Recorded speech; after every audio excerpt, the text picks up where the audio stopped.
What's up, ladies and gentlemen of the fight game? It's your boy, Jack Slack. No clever pun. I was trying to think of one, but I can't. Episode 79 of the Fights Gone By podcast, here on Thursday the 10th, as promised. The responses to my previous podcast were, second podcast in the week, biggest lie of all time. Yeah, I'm pretty bad at keeping up with this, but I do like to try and get two in when possible. There are two events going on this weekend. Mixed feelings about both of these events, because, well, we'll get into this in a minute, but in the meantime, let's do some news. In terms of bout announcements, a couple of interesting ones. Paul Felder versus James Vick, like that. And Alexander Volkanovski versus Darren Elkins is set for July, which is a bloody fun fight, if you ask me. Elkins obviously takes a tremendous beating and is a decent wrestler. Volkanovski does a lot of brilliant stuff along the fence, so at a very high pace, and hits people while doing it. So it's going to be a good fight. Damage sponge Darren Elkins. Elsewhere on the internet, Darren Till got in trouble for battering a sparring partner, and then responded to it by posting an Instagram video of him getting hit once by a bigger sparring partner. The guy he was sparring with wasn't a beginner, like people were claiming online. It was clearly someone who'd been brought in to spar with him to prepare him for the fight. Where, if you're a career sparring partner, you are getting battered by better fighters daily for very little money, but you are free to change careers, I suppose. In slightly more earth-shattering news, the UFC has reached a deal with ESPN and Disney, who now own everything. A deal described by the UFC as quote-unquote groundbreaking. So supposedly you can watch everything through ESPN Plus, which is $4.99 a month and $49.99 a year or something like that.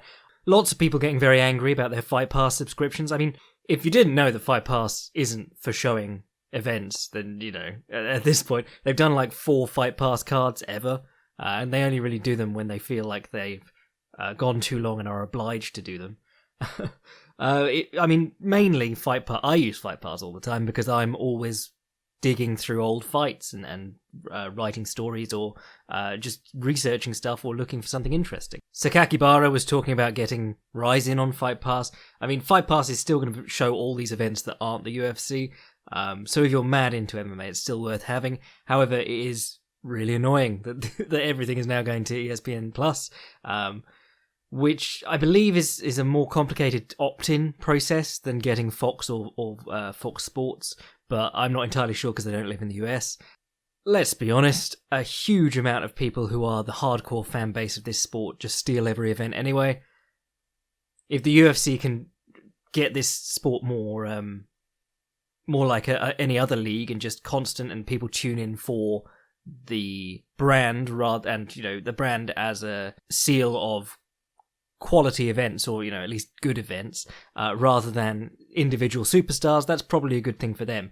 Dave Meltzer wrote something interesting about this, just saying that it really cements the move towards quantity over quality, not really looking for single stars, even though most of this year's success monetarily, certainly on pay-per-view, came from part promoting that McGregor-Mayweather fight. And of course, they put together the Bisping-St. Pierre fight, was their other most successful fight of the year, and that was literally just 2-star names. So whenever this sort of stuff comes up, there's always people arguing about oversaturation and so on and so forth. It's interesting, because if there are enough fighters that you can make events and still put on decent fights, even if they're not compelling to people who only care about names, perhaps people will get more interested in that. I think it would help the UFC a lot if their rankings actually meant something. If they invested some money and some time into their rankings, people would be able to follow this more like they do the NFL or the NBA, where you don't have to catch every event, but you will tune in if you can, and you'll know what's going on because you can look at the rankings and say, oh, so-and-so moved up, blah, blah, blah, so-and-so moved down. At the moment, I'd say it every episode, but the rankings of this biggest league in the world in this fairly mainstream sport now. I say mainstream, but we've reached a point of acceptance. We're not fighting for legality, and there's millions and millions of dollars in this business, and it's still the rankings, which if you go to New York affect the fights, are still decided by 14 dudes who no one's ever heard of, only when they put in their ballots for that week or whatever it is. The UFC should be paying a department to sort this out, or the what's it called, the MMA Journalists Union, who I like most of the members, but whenever I say MMA Journalists Union or think of it or read it, I just think of that shot of Joe Bluth with his Wizards Alliance or whatever it was, with the card that says "We demand to be taken seriously." But yeah, the MMA Journalists Union should put together their own independent rankings, or have an algorithm set up, or a point system or something like that set up to do the rankings for them, and then just sign off saying these are our rankings and we stand by them, and then you would have a much more compelling set of rankings. But we're on to rankings, and we're actually talking about the ESPN deal. So who knows if it'll be good or not. Endeavour's approach is certainly to try and get as much out as possible, though we did expect Endeavour to focus more on star power than they have, because they are a talent agency. But if they can make this like a proper league, then that'd be amazing. Watch this space. I'm sure we'll bitch about it a lot in the future. I'll tell you what is crazy, though. We are 7 years through the Fox deal, which feels like only started yesterday, but we're only like 3 years through the Reebok deal, which feels like it's been going on forever. Oh, and then the other massive news of the week, of course, was that Dana White said they're trying to make GSP versus Diaz. No, not the Diaz that was a welterweight and went up to middleweight at one point. The Diaz who is a lightweight who competed at welterweight like twice and was ragdolled by Rory Mack because he's too small to be a welterweight. Yeah, that's a silly fight. But on the other hand, you can see what they're doing there, because it's two guys who aren't going to stick around. They're coming back for one-off paydays. Why waste ranked fighters on them? And I'll enjoy it because, there's a hardcore subset of Diaz fan who refuses to believe that they've ever lost. And, even better, they're rumouring that this fight will be 3 rounds. I don't know why you'd waste so much money hiring back GSP and Diaz with his new demands. Though I imagine he's dropped them significantly since it's become apparent that he's not getting the third McGregor fight. Why would you waste all that money for a 3-round fight in like a co-main event? But if it's a 3-round fight, I don't see Diaz doing anything, just getting laid on. Like the Nick Diaz versus GSP fight, which Nick used some interesting turtle stuff in, but it is funny that they spent their whole careers bitching about how UFC rules are jank and favour wrestlers, and you can use elbows to cut and they don't actually hurt, and pride rules are the real rules, and that's where it's at. But in the GSP fight and the Daily fight, you saw Nick Diaz crawling on his hands and knees just because he knew the guy couldn't kick or knee him in the head. Yeah, well, let's move on. Right, what have we got going on this weekend? Well, UFC 224 is obviously top of the bill.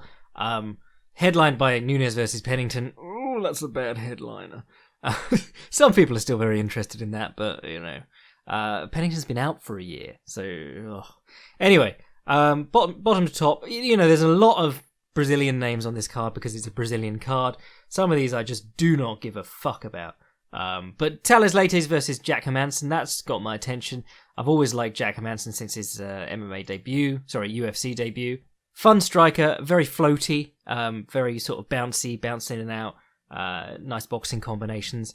And Thales Leites, surprisingly decent with his hands nowadays. Got a good jab. I had a decent, well, I say decent, a good technical scrap with Bisping, like a 3-star sort of thing, not really anything to write home about in terms of excitement, but he certainly went even with Bisping, which is a feat in itself if you're a guy who's come from a Brazilian jiu-jitsu background. Hermansson coming off his knockout loss to Thiago Santos. Oh, Thiago. I really wanted him to be the next big thing, but then he just got stopped the other night by Dave Branch, the executive. Your local Dave Branch. But he's had a good little run in the UFC so far. Decision win in his first fight over Scott Askham. Got performance of the night in his loss to Cesar Ferreira. And then a couple of wins, Alex Nicholson and Brad Scott, both by knockout before he met Thiago Santos. So he's doing okay for himself. He's an exciting guy, and the middleweight division is competitive enough that you're going to get some losses on the way up. So you just have to sort of like try and string some together, and maybe eventually you'll get a title shot by merit of all the injuries. Looking at Thales Leites' record recently, in fact, since that Bisping fight, he's really not done an awful lot of tremendously impressive stuff. He lost to Gegard Mousasi, he beat Chris Camozzi, and Camozzi really, the second run in the UFC was mainly because he came in at short notice and agreed to take on Jacare. I can say that without feeling too bad. Camozzi's a good guy, but he's not really top flight. Glory have got him now. They're just feeding him part-timers.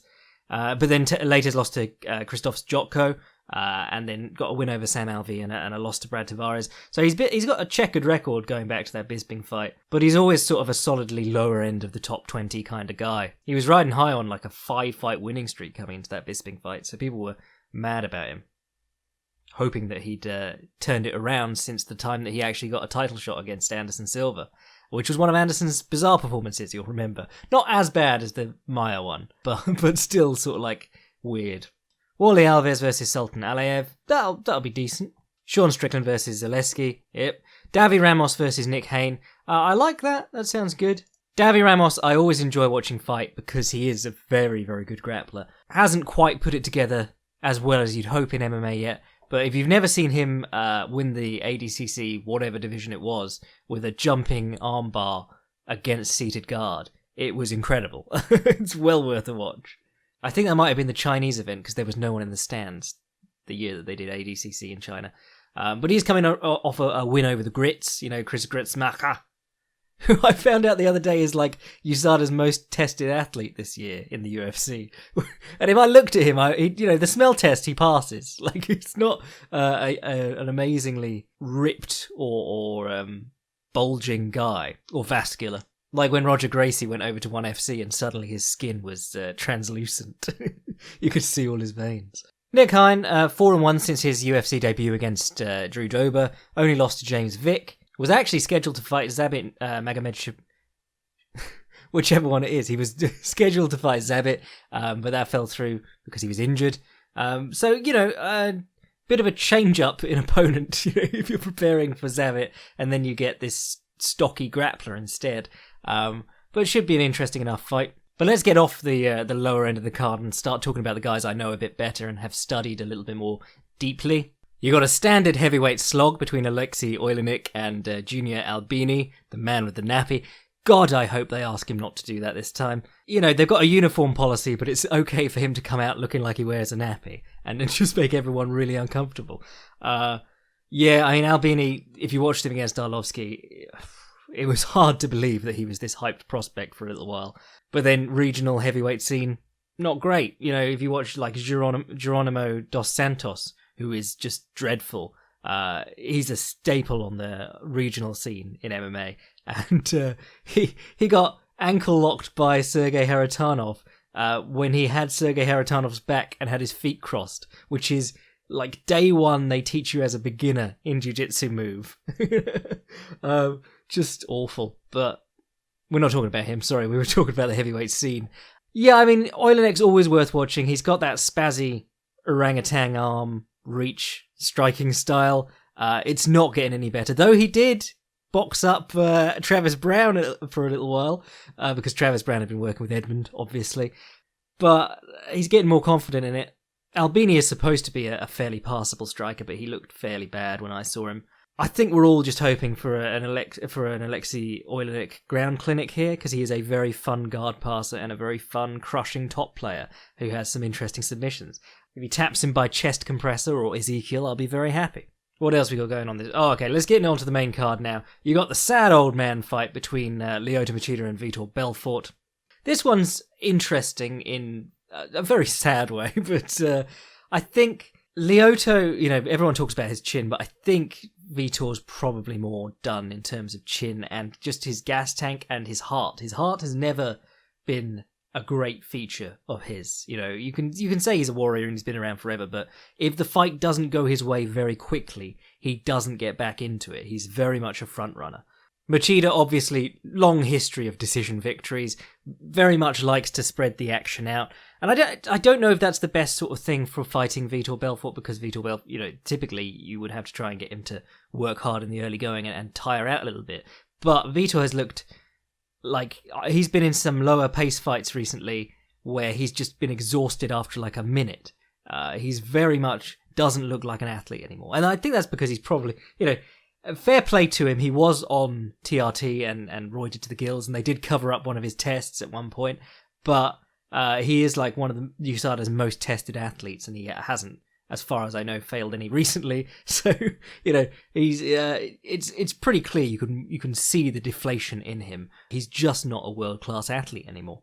And while his boxing was sharpish, He's never been like a guy who gets by on his technique. He's been a guy who gets by on his fast reactions and his fast hands, which are also very heavy.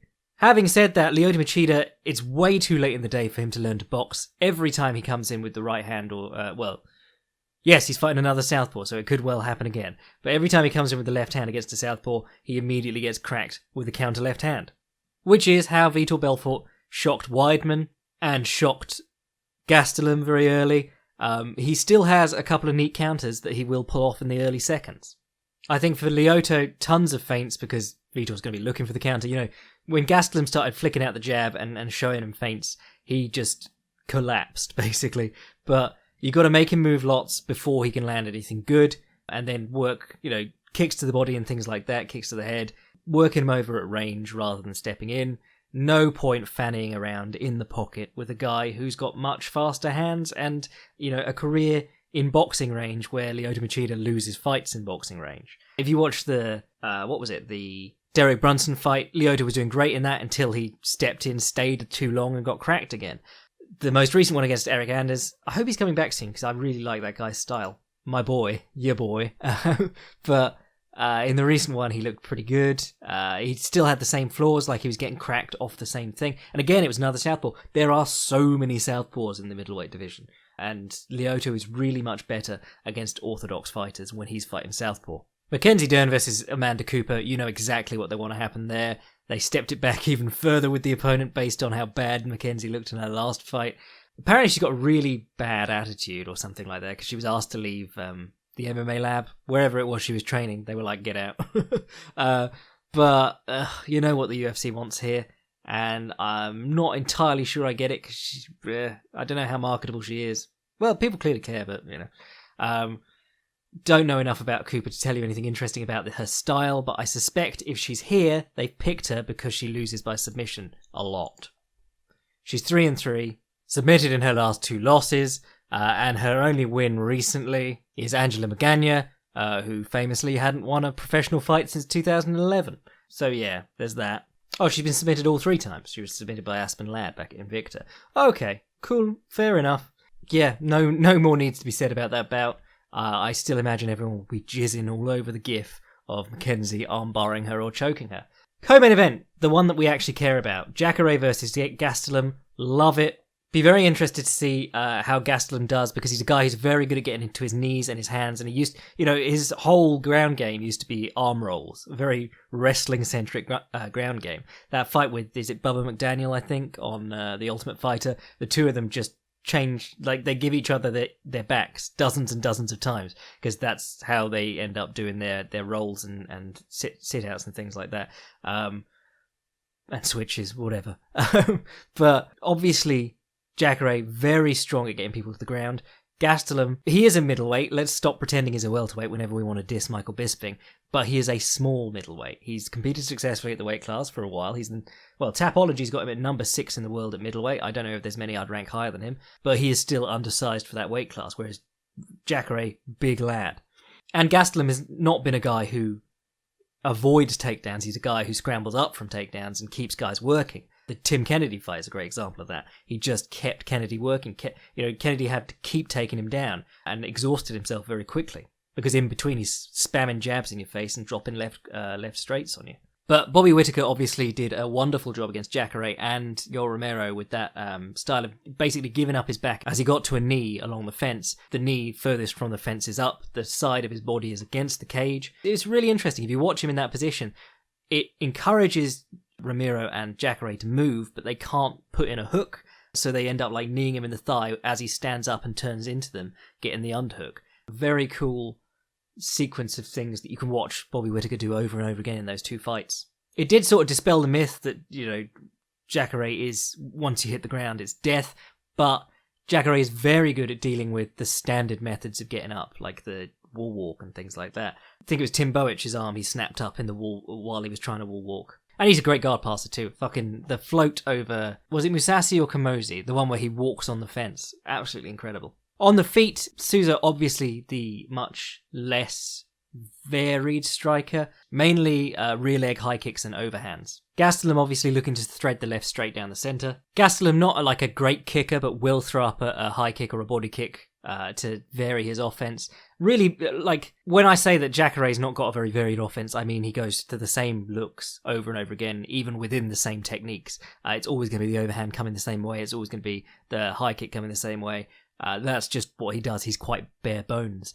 There's not a lot of depth to his striking, whereas Gastelum is a minimalist in terms of the things he uses, the jab and the left straight mainly, but there's a lot of variety in sort of tempo and feints and all those subtle intangibles that make it easier to sneak things like that through. It's okay to have like a minimalist game on the feet, but you do need to have a lot of clever ways of setting up your favourite punch or your favourite two punches. It's the same thing we talked about with Holly Holm. It's always circle one way, come back with the left straight. She never circles the other way and throws the left straight. She never feints, she never 1-2s. It's always the one way. Or certainly it was against Cyborg. She showed the same thing over and over again, all through the fight. I would be very interested to see if Jacare can pick up the back as Gastelum scrambles to his knees, though. Keep him away from the fence would be interesting, I think. Though Gastelum doesn't use this fence a great deal. He does prefer getting into his wrestler's base. Jacare is a guy who loves the arm triangle, so I would be very interested to see if he snatches that on the way up. As Gastelum puts his hands to the floor, or does he even a rolling one as he's putting his hands to the floor? But yeah, that'll be interesting. Looking forward to it. I think the interesting thing about these sort of matchups of Gastelum versus smothering top player is that half of Jacare's game is passing the guard, and the same way that half of Ricardo Arona's game was passing the guard against Sakuraba.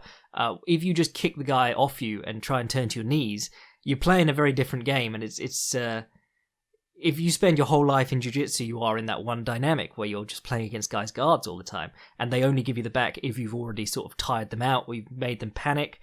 Whereas Gastelum's a guy who goes to the turtle just because that's how he fights. Should be interesting.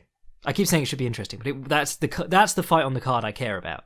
Amanda Nunes versus Raquel Pennington. Amanda Nunes is, again, quite a minimalist, not as technically varied in her setups and things as Gastelum. But when you're a woman and you have knockout power in one of your hands or both your hands, you are at a massive advantage. It's like anything in the lower weight classes. There's just not a lot of hitting power there generally. You are an anomaly if you have it. And Nunes definitely does have it. Pennington, I've been watching her fights recently. I was trying to hype myself up to write an article this week, but I don't know if anyone will care if I write about those two. And I'd sort of written a lot about Gastelum lately, so I was like, I don't want to write about that. In fact, just on the subject, it's weird being in this business because I write when I'm interested and excited and enjoying myself, and I don't write when I'm not. So I'll take breaks and not write things for a long time, and then when I do write things, I'll spend too long writing them because I'm enjoying them. I'm writing a piece on Takeru at the moment, the Japanese kickboxer, number one bantamweight in the world, and I'm enjoying it so much that it was supposed to be like 1,000-word piece, and it's already on 3,000, and I'm still adding things and not cutting it down.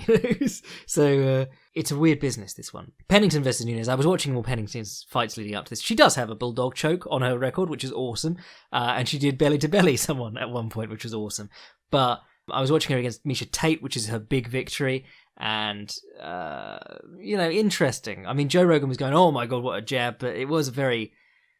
Firstly, she was boxing up Miesha Tate, who is not good with her hands generally. The standard of striking in that division is so low.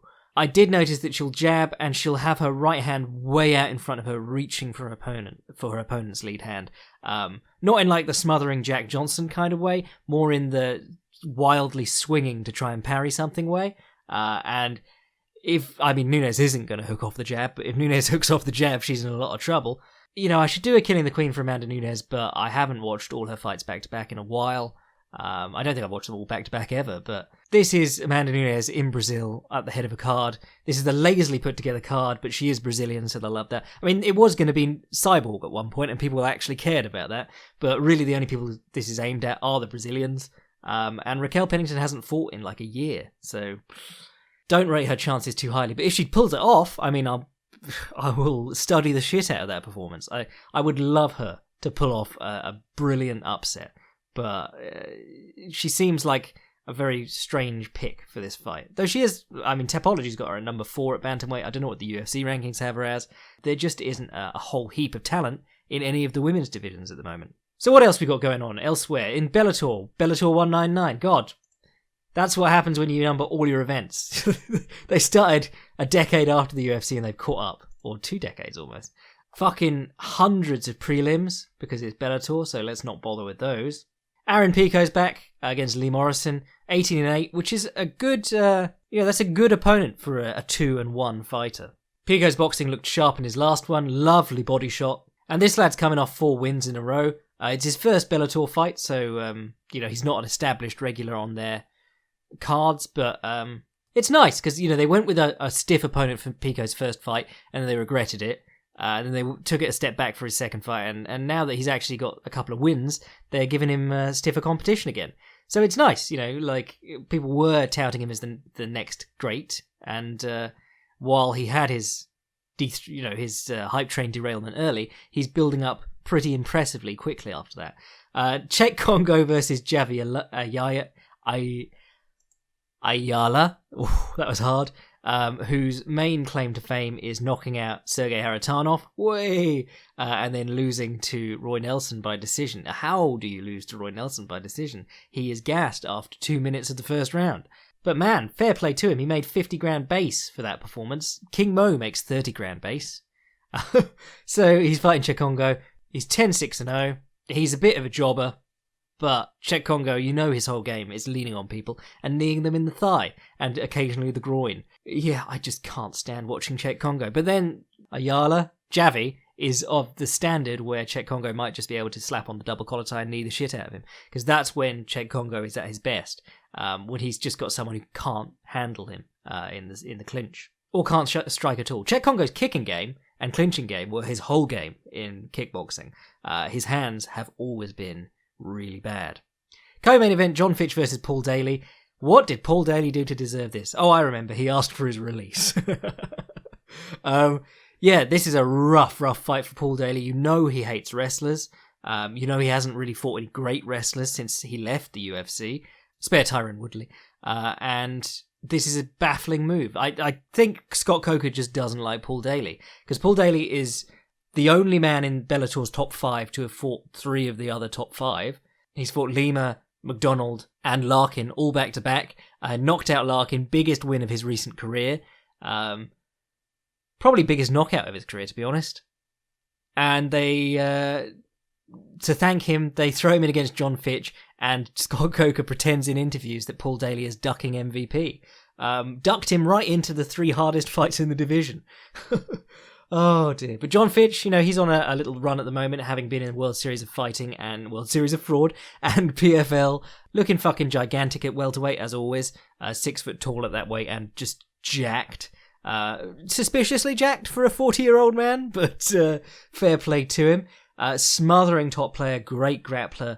If you're not great at surviving on the ground, he's going to finish you probably. He's coming off a choke finish of Brian Foster. Got the decision over Jake Shields, which is obviously a big feather in the cap, and one over Yushin Akami as well. So the best sort of guys available outside of the UFC, he's been fighting them, except Palhares, who submitted him back in 2014. Man, he's been outside the UFC for a long old while. I forgot about that. They didn't like him either. They wanted rid of him after that Damian Maia fight, which wasn't a bad fight, but then he got submitted by Josh Bergman as soon as he went to World Series of Fighting, and it was all a bit, oh dear. But I mean, we've all got an inkling that John Fitch is just going to lay all over Paul Daly, because Paul Daly's trouble has always been not only with the wrestling, but with the fact that when he is confronted with a takedown attempt, he is just stuffing them and fighting them off. He gets drawn into clinches, and a bit of he's such an aggressive fighter, and a bit of lateral movement. If he just played the counter fighter for a bit, he would probably do a lot better against these wrestlers. But he's a guy who just wants to get forward and hit you, so he can end up giving takedowns that way. I mean, as always with Paul Daly, I'd love to see him kick more. The low kick, I mean, he hits like a truck with his kicks, especially his right low kick. But if you took that lower, you're taking away a lot of the risk of getting the leg caught, which is always good against a wrestler. You're probably not going to see Paul Daly oblique kicking. He seems like the kind of guy who wouldn't like to do that, but that would also be a great help here. Elbows on the brakes from clinches if you can get them. And don't rely too much on swinging the left hook would be what I'd want to see from Paul Daly. And then the main event, Bader versus Lawal, King Mo. I was watching I was rewatching the fight between Chael and Rampage the other day, and it was at that point when Chael Sonnen was boxing up or kickboxing up Rampage Jackson, I realised that the boat has probably left on King Mo. I was, after he lost to Krokop, I was like, Jesus, what's going on here? He spent so long working on his boxing, and it never really looked amazing against good opponents. And it seems like his wrestling and his boxing just don't gel at all, which is a bit of a shame. But on the other hand, he can probably stop a good takedown, and Ryan Bader, when he's against heavy hitters, he can be, induced into a panic. The Rumble one is like, it won the Butt Wire Award in one of the Slackies.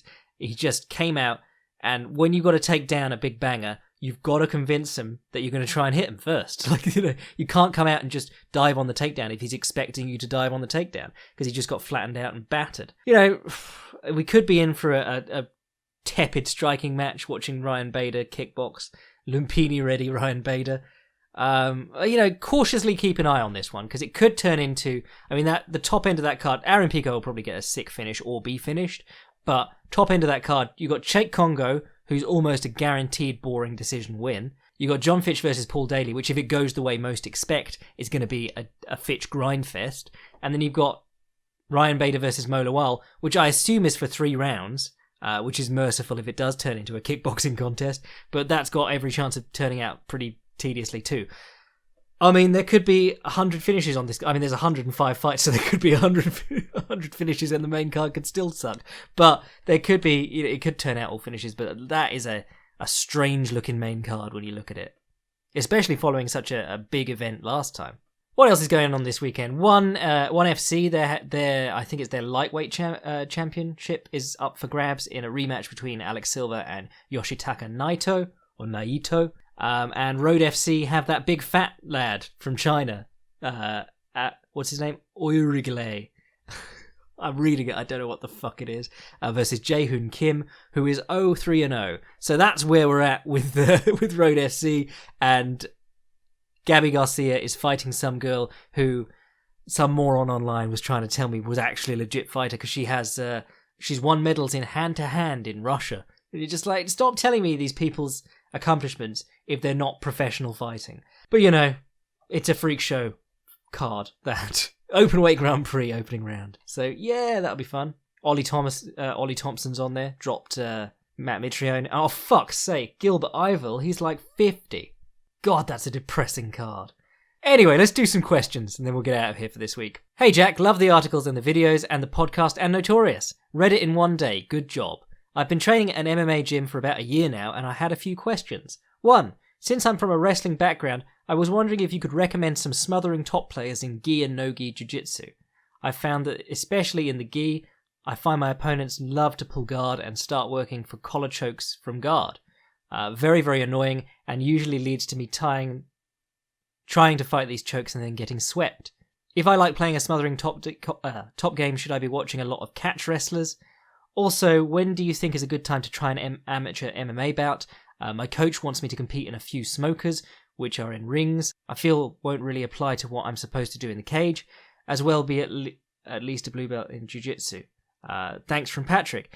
Yeah, I'd wait until you get your blue belt, but just wait until what your coach says, to be honest. In fact, wait until your coach says you're ready, and then until you feel comfortable. And, there's a difference between feeling comfortable as in not feeling any stress about it. You should still be a little bit concerned about it, even if you're ready. But if you're shitting the bed over it, just don't bother with it yet. There's no point. Do some grappling competitions instead and things like that. In terms of guard, I don't know what level you're at here, so you could be talking about getting pulled into closed guard, and I've met so many dudes who are like, yeah, I love catch wrestling, and then you get them in the closed guard and they just tripod up and do nothing. They'll put the forearm across your throat and you just shuck it across and get the... you could get an arm triangle from in your own guard, but most of the time you just get the under wrap and start moving to the back. In terms of smothering guard passes, generally I'd look at Marcelo Garcia. If you're getting stuck in closed guard, watch Marcelo Garcia, because his answer to it is just stand up and beat them to the underhook the leg before they can hit the double ankle sweep. If you're feeling really smothery, look at like the Tozy pass, or the Sao Paulo pass it's called occasionally, which is where you get an underhook and you keep your head low, or the Wilson pass actually. Wilson Hayes was good at it. You get the underhook, you keep your head low, you switch your hips and drag the opponent onto their side, and then you unhook their ankles with your thigh and step over straight into half guard or push into half guard. Roger Gracie hits a lot of those in training. Tozy is obviously the guy who made it famous. Yeah, like the Tozy stack is the one that's really nasty, where you get up on them and you crumple their head in towards them sort of sideways, so they have to open their guard. Those are fun to play with, but if you're getting stuck in close guard, work on posture, work on standing. Those are the things that are going to help you most. You can get in the habit of just tripoding on people and putting your head under their chin and tripoding up that way, or the forearm on the throat and tripoding up and waiting for them to try an armbar and pop your hips and let them fly over into turtle instead. But it's better to just get good at opening the guard, to be honest. And in terms of smashing passes, like I like the smash pass and weave passes. I'm not huge on underhook passes and over-under passes. But I do know some dudes who are just absolute beasts with the over-under pass and the underpass. And I've known some dudes who are old dudes and really good with the underpass and the over-under pass. I think it was Bernardo Faria said that he used to train with a guy who was basically part-time and an old dude, but he had an amazing over-under and nothing else. And that's where Bernardo Faria fell in love with the over-under pass. Because this guy would just come in and beat him with it, even though he was training every day. But Bernardo Faria has since become like the standard bearer for that pass. The over-under pass is a low pass that relies on tripoding, and you get to squish the opponent's hips into the ground, or diaphragm, as Faria always says. Another great example, Murillo Santana. Watch BJJ Scout studies on him. He's very tripody. The dude I've heard of people rolling with him and just leaving bruised all over from shoulder pressure in the abdomen. In terms of like MMA passing, Kevin Lee was hitting some lovely underpasses the other night against Barbosa. Personally, I like to pass from headquarters, or a squatting headquarters, which is, you stand with one, you split the guard with one leg, and then you get you squat down on their trapped leg basically, and you keep the De La Riva hook out with your arm, and you put them in a position where they don't feel like they have any control, so they'll start squirming and trying to do something, and that's when you knee slice, or you step off and go to the smash pass, or you just run around their guard. But smashing passes, Faria, Santana, Andre Galvao is very good at both mobile passing and smash passing, so he's the guard passer extraordinaire. He's the one that everyone looks up to. And Guy Mendez is the lesser accomplished Mendez, which is, that's not saying much because he's still got a ton of titles in his own right. But Guy Mendez is brilliant at guard passing. His knee cut and his leg drag are especially good. Though Rafa has good knee cut and leg drag too, but I know Guy's more my sort of style. Or what I would like to be able to do. I put up a clip of Rafa Mendez just like levitating around someone's back the other day on Twitter, just being like, what the fuck is this? The dude is magic. In fact, both of them are. But that's what happens if you just live and breathe jiu-jitsu from the time that you're like 10 years old. And then you retire comfortably and just live jiu-jitsu for the rest of your life. Or get forced out by an under-the-table drug suspension. Cough, cough, nudge, nudge. I don't know if there's any truth to that, by the way. Completely just don't. I'm bullshitting you. Don't take that seriously. Anyway, cheers, Patrick. I hope that gives you some answers. Hey, Jack Slack, the Massive Attack. This question's been posed and partially answered since the hand cannon was first miniaturized, but I wanted your take. If you had a handgun, more so than a two-handed polearm like a rifle, okay, and enough cartridges and magazines that your handgun would never be empty whilst you're engaged, what stances, footwork, striking, grappling, and defenses would accommodate you best with at least one of your hands occupied? Cheerio, dong. Postscript: I'm not actually a Brit-bong. Okay, I'm British, so I know fucking nothing about guns. I presume you carry it sideways like a gangster, and you always want your finger on the trigger, and you always want it pointed at whatever you want to kill.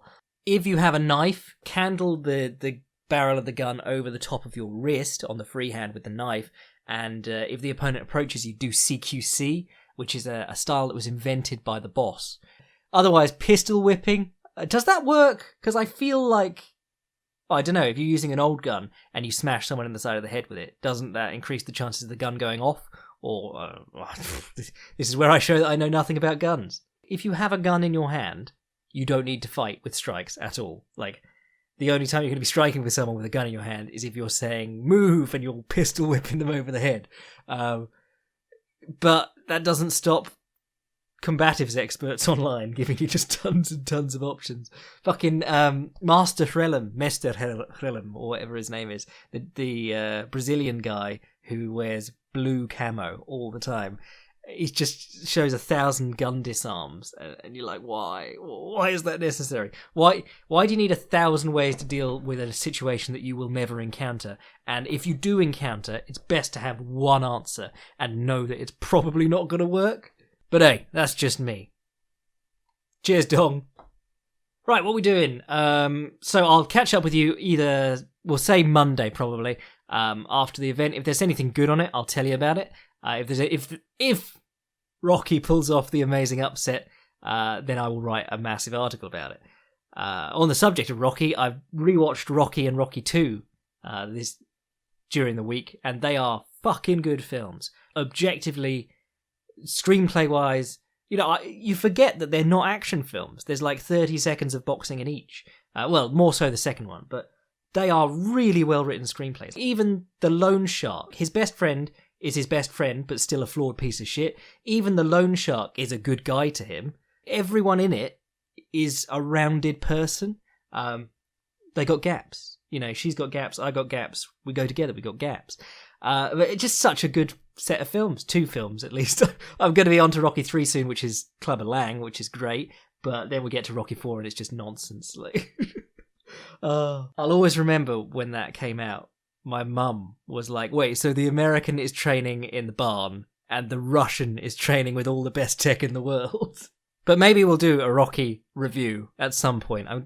I'll do some reading around it, because I know that there's a few very interesting stories about the film, e.g. Chuck Wepner and so on. But I was thinking about doing that. And the other thing that I'm doing at the moment is reading The Professional by W.C. Hines, which is, well, to quote Hemingway, the only good novel about a fighter he's ever read, and also a good novel. But it's making me think that maybe we should do a book club episode, perhaps, well, not for the Patreon boys, for everyone, but for a week when there's not a lot of fights on, because we do have these breaks from time to time, and it's something interesting to do. I'm devouring books, deciding on the next history episode. I'm on Barney Ross at the moment, a very famous Jewish fighter with mob connections, and also just one of the great counterpunchers of all time. But, up in the air. Haven't decided what I'm doing yet. I'm also reading about Charlie Burley. But anyway, that's what I'm up to. If you want to support the podcast and hear the history lectures, sign up to the Patreon. If you want to send a question to the show, or just encouragement mail or hate mail, fightsgoneby@gmail.com. Buy the book Notorious, though the new one will be coming out soon, in time for Father's Day, I believe. And check out the Fight Primer, and remember to read that article on Takeru, because people moan about me shitposting too much and then don't read my amazing treatise on obscure kickboxer. Anyway, I'm Jack Slack, your boy always. I'll catch you next week. Cheers.